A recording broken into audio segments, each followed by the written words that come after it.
Hi hello friends, welcome back to our YouTube channel Gautami అభిరుచులు. అందరూ ఎలా ఉన్నారండి? బాగున్నారని అనుకుంటున్నాను. నేను కూడా బాగున్నాను. ఇవాల్టి రెసిపీ అనపగింజలు విత్ పొటాటో కర్రీని ఎలా ప్రిపేర్ చేయాలో చూపించబోతున్నానండి. అలాగే నా రెసిపీస్ కనుక మీకు నచ్చినట్లయితే తప్పకుండా సబ్స్క్రైబ్ చేసుకోవడం మర్చిపోకండి. ఇక తయారీ విధానం చూద్దాం. ఫస్ట్ మిక్సింగ్ జార్లో 2 ఇంచెస్ అల్లం ముక్కలు మరియు గుప్పెడు వెల్లుల్లిపాయలను అలాగే 4 పీసెస్ ఎండు కొబ్బరిని యాడ్ చేసి ఫైన్ పేస్ట్లా ప్రిపేర్ చేసుకోవాలండి.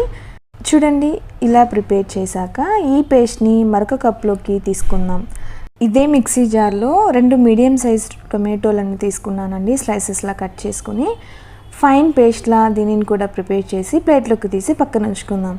నెక్స్ట్ మిక్సింగ్ బౌల్లో 300 గ్రామ్స్ అనపగింజలు తీసుకుంటున్నానండి. శుభ్రంగా వాష్ చేసుకుందాం. అలాగే 1 పొటాటోని తీసుకున్నానండి. ఈ పొటాటోని కూడా పైన ఉన్న పొట్టునంతటిని కూడా రిమూవ్ చేసి వాష్ చేసుకుని వీటిని కూడా రెడీ చేసి పక్కన ఉంచుకుందాం. పొటాటోస్ మరియు అనపగింజలు ఇలా శుభ్రంగా వాష్ చేసి రెడీ చేసుకున్న తర్వాత నెక్స్ట్ స్టవ్ ఆన్ చేసి ప్యాన్ పెట్టి ఇందులోకి 1/2 కప్ ఆయిల్ని వేస్తున్నాను. హీట్ ఎక్కిన తర్వాత 1/2 టీ స్పూన్ ఆవాలు, 1/2 టీ స్పూన్ జీలకర్ర, 1/2 స్పూన్ పచ్చిశనగపప్పు వేసి గోల్డ్ షేడ్ వచ్చేంత వరకు వేపి నెక్స్ట్ 1/2 కప్ ఆనియన్స్ని యాడ్ చేసుకుంటున్నాను. ఓసారి బాగా వేపి గుప్పెడు కరివేపాకును అలాగే ఇందాక ప్రిపేర్ చేసిన అల్లం వెల్లుల్లి కొబ్బరి పేస్ట్ని యాడ్ చేసేసుకుందాం.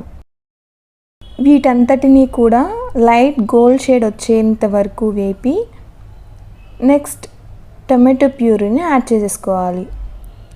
ఈ టొమాటో ప్యూరీ పచ్చి వాసన పోయి ఆయిల్ పైకి తేలేంత వరకు వేయించుకున్న తర్వాత మనం రెడీ చేసి ఉంచుకున్న అనపగింజలను అలాగే పొటాటోస్ని ఈ స్టేజ్లో యాడ్ చేసేసుకోవాలండి. ఇందులోనే టేస్ట్కి సరిపడా సాల్ట్ను వేసి 1/2 టీ స్పూన్ పసుపును వేసి ఫ్రై చేసుకున్న తర్వాత 2 స్పూన్స్ కారం, 2 స్పూన్స్ ధనియాల పౌడర్ని యాడ్ చేసి వేపుకుందాం. అనపగింజలు విత్ పొటాటోస్కి అంతటికీ కూడా స్ప్రెడ్ అయ్యేలా ఇలా వేయించాక 1/2 లీటర్ వరకు వాటర్ని యాడ్ చేసుకుంటున్నానండి. ఎందువలనంటే ముందుగా నేను అనపగింజలను బాయిల్ చేసుకోలేదు కాబట్టి కాస్త వాటర్ ఎక్కువగానే తీసుకుంటున్నాను. ఒకవేళ మీరు ముందుగా గింజలు బాయిల్ చేసుకున్నట్లయితే కర్రీకి తగ్గట్టు వాటర్ని యాడ్ చేసుకుంటే సరిపోతుందండి. పులుసు ఇలా తెరలు వచ్చేలా మరుగుతున్నది కదా, ఇప్పుడు మూత క్లోజ్ చేసుకుందాం. ఆఫ్టర్ బాయిల్ తర్వాత చూపిస్తున్నాను. చూడండి, కర్రీ చిక్కబడిందండి. అలాగే గింజలు బాయిల్ అయ్యాయా లేదా ఒకసారి చెక్ చేద్దాం. చూడండి, పర్ఫెక్ట్గా కుక్ అయిపోయింది. అలాగే పొటాటోస్ని కూడా చూద్దాం. పొటాటోస్ కూడా బాయిల్ అయిపోయాయండి.